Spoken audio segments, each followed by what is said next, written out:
আজকের গল্প বাদলা রাতের ঘটনা। আমি তখন কলেজে পড়ি, কিন্তু লকডাউনের কারণে সেই বছরটা পুরোটা গ্রামেই কাটাতে হয়েছিল। গ্রামটা খুবই শান্ত, চারদিকে ধানক্ষেত, কদম গাছ, পুরনো বটগাছ, আর ভাঙাচোরা কিছু মাটির বাড়ি। এত শান্ত যে রাতে নিজের নিঃশ্বাসও বেশি মনে হতো। সেই গ্রামেই ঘটেছিল বাদলা রাতের ঘটনা, এমন এক রাত, যা আজও মনে পড়লে শরীর শিউরে ওঠে। বিকেল থেকেই আকাশটা একদম ভারী হয়েছিল। কালো মেঘ জমেছিল যেন কারা বিশাল ঢাক বেঁধে রেখেছে। বাতাসে এক অদ্ভুত কাঁচা গন্ধ, যেন ভেজা মাটি আর হাওয়া মিলেমিশে রহস্য তৈরি করেছে। সন্ধে নামতেই বৃষ্টি শুরু হলো। প্রথমে টাপুর টুপুর, তারপর ধীরে ধীরে ঝোড়ো ঝড়ো। শেষতক এমন বর্ষা নামল যে 2 হাত দূরের রাস্তা দেখা যাচ্ছিল না। আমি, রবিন, হারান কাকা আর মলয় চাচা, আমরা 4 জন বসেছিলাম মলয় চাচার চায়ের দোকানের সামনে। দোকানটা জঙ্গলের ধারেই, বটগাছের নিচে। মলয় চাচা বলল, আজকে ভুলেও রাতের বেলা বাড়ির বাইরে যেও না। এই মেঘ বৃষ্টির রাতে অদ্ভুত সব ঘটনা ঘটে। রবিন একটু হাসল। চাচা, ভূতের গল্প শুনিয়ে ভয় দেখাচ্ছেন নাকি? মলয় চাচা তাকালেন বাইরে, অন্ধকারে কোথাও। তার কণ্ঠটা কেমন যেন কাঁপছিল। ভূত নিয়ে হাসাহাসি করিস না রে। এই রাস্তার দিকে আজ থেকে 25 বছর আগে একটা মেয়ের মৃত্যু হয়েছিল। আজও নাকি তাকে দেখা যায়। আমরা হাসলাম, কিন্তু হারান কাকার মুখটা গম্ভীর হয়ে গেল। হঠাৎই তীব্র এক বিদ্যুৎ ঝলকালো।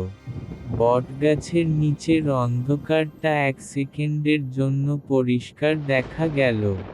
আর সেই ঝলকানিতে আমরা দেখলাম, দূরে রাস্তার ওপর একটা সাদা ছায়ামূর্তি দুলছে। মলয় চাচা এক নিঃশ্বাসে ফিসফিস করে বলল, দেখলি তো, আজও এসেছে। আমার হাত কাঁপছিল। কি দেখলাম ঠিক বুঝে উঠতে পারছিলাম না। বৃষ্টিটা আরো জোরে নামতে লাগলো।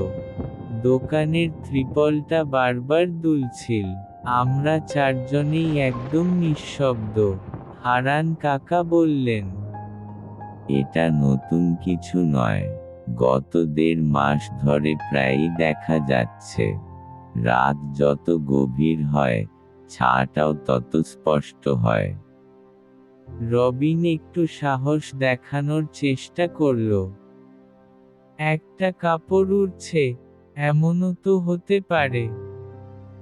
মলয় চাচা মাথা নেড়ে বললেন, না রে, কাপড় কি নিজের থেকে রাস্তার মাঝে দৌড়ঝাঁপ করে? আমাদের মধ্যে কেউই হাসতে পারছিলাম না এখন। বিদ্যুৎ আবার ঝলকাল। এইবার ছায়ামূর্তিটা কিছুটা কাছে, 200 গজ দূরে।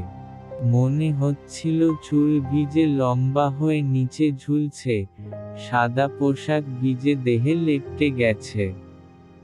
আমি কাঁপা গলায় বললাম, ওটা কি সত্যিই মানুষ? হারান কাকা বললেন, মানুষ হলে ওভাবে দাঁড়িয়ে থাকতো?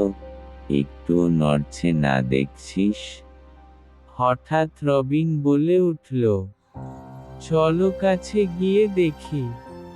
আমরা 3 জনই একসাথে চিৎকার করলাম। পাগল নাকি? মলয় চাচা বললেন, ওটা অনুসরণ করা মানেই সর্বনাশ।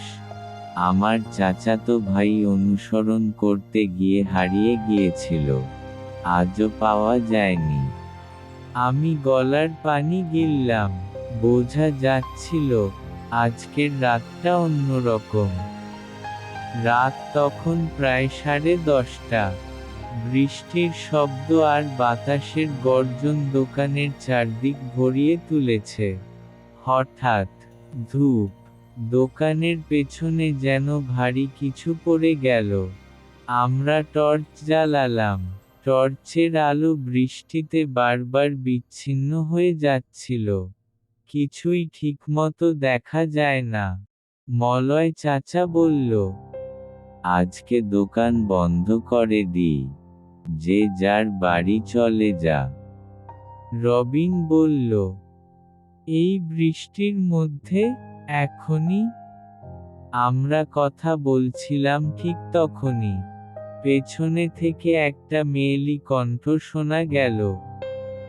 ওখানে কেন দাঁড়িয়ে আছো? কণ্ঠটা অদ্ভুত।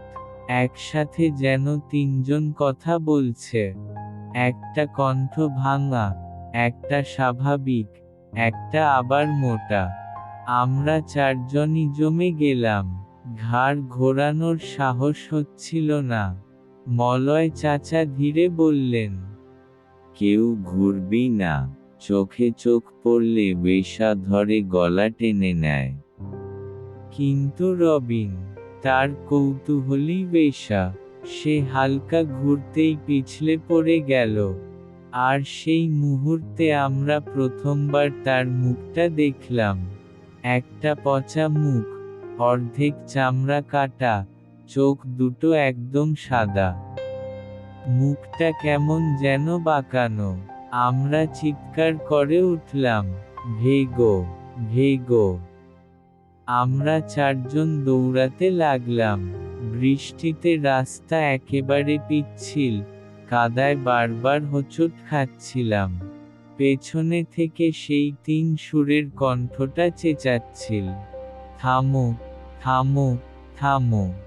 একটা গাছে আঘাত লেগে আমার হাঁটু ছিঁড়ে গেল। ব্যথা হচ্ছিল, কিন্তু থামলে যে বিপদ সেটা জানতাম।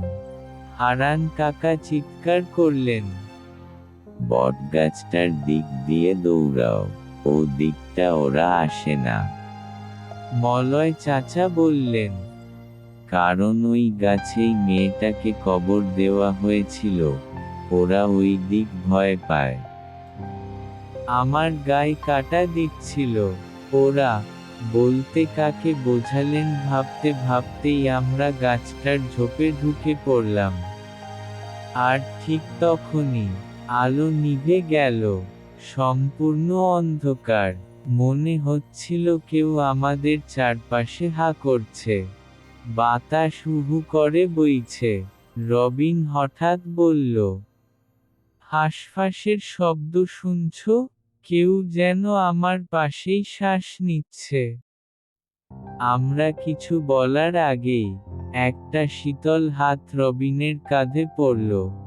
রবিন চিৎকার করতে গেল, কিন্তু গলা দিয়ে শব্দ বেরোলো না। মলয় চাচা একটা লম্বা লাঠি নিয়ে আঘাত করতেই হাতটা সরে গেল। আমরা আবার প্রাণপণে দৌড়ালাম। দৌড়াতে দৌড়াতে শেষমেশ আমরা গ্রামের আলো দেখতে পেলাম। কিন্তু রবিন আরেকবার পিছলে পড়ে গেল। এইবার সে উঠতেই পারছিল না। আমি ওকে টানার চেষ্টা করছিলাম। ঠিক তখনই দেখলাম, অন্ধকারের ভেতর থেকে সেই মেয়েটা হামাগুড়ি দিয়ে তার দিকে এগিয়ে আসছে। তার চারপাশে কুয়াশা জমছে। তার চোখ দুটো সাদা আগুনের মতো জ্বলছে। হারান কাকা চিৎকার করলেন, ওকে হাত দিস না, কিছু ধরে টানতেও পারিস। আমি রবিনের হাত ধরে জোরে টান দিলাম। রবিন কাঁদছিল, নিলয়, নিলয় আমাকে বাঁচা, ও আমাকে ডাকছে। মলয় চাচা একটা লাল সুতা ছুঁড়ে দিলেন। বললেন, এটা হাতে বেঁধে ধর, অতৃপ্ত আত্মা থেকে রক্ষা পাও। রবিন সুতা হাতে নিয়েই যেন থরথর করে কাঁপছে। আর তখনই মেয়েটা ঢেউয়ের মতো মিলিয়ে গেল।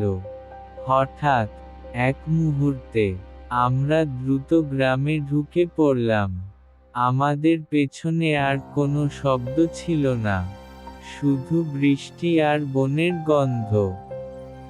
পরদিন সকালে হারান কাকার সঙ্গে আমরা আবার সেই জায়গায় গেলাম। সেখানে কোনো ছায়ামূর্তি নেই, কোনো পায়ের চিহ্ন নেই, কিন্তু কাদায় রবিনের জামার ছেঁড়া অংশ পড়ে আছে। হারান কাকা বসে বললেন, মানুষের আত্মা আর অমানুষ দুটো জিনিস আলাদা, কিন্তু কেউ যদি অস্বাভাবিক যন্ত্রণায় মারা যায়, তার আত্মা হয় অতৃপ্ত, যাকে থামানো যায় না। মলয় চাচা যোগ করলেন, মেয়েটার নাম ছিল শিউলি। বাদলা রাতেই বাড়ি ফেরার পথে খালে পড়ে মারা যায়। মৃত্যুর আগে নাকি অনেকক্ষণ সাহায্য চাইছিল, কেউ শুনতে পায়নি। তারপর থেকে প্রতি বাদলা রাতেই সে মানুষের খোঁজে বেরোয়। আমি বললাম, কিন্তু আমরা কেন বেঁচে গেলাম? হারান কাকা বললেন, কারণ আমরা ভয় পেয়েছি। ভয়কে মানুষ মনে করে, আর মানুষই মানুষের ওপর হাত তোলে না। কথাটা শুনে গায়ে শিহরণ উঠল। সেদিনের পর রবিন আর আগের মতো নেই। রাতে ঘুমোতে গেলে সে বলে, নিলয়, বৃষ্টির শব্দে মনে হয় কেউ আমাকে ডাকছে। মাঝে মাঝে সে হঠাৎ ঠান্ডা হয়ে যায়, শরীর জমে আসে। ডাক্তারের মতে সে মানসিক চাপে আছে। কিন্তু আমি জানি, সেই সাদা চোখের মেয়েটা আজও রবিনকে ছেড়ে যায়নি।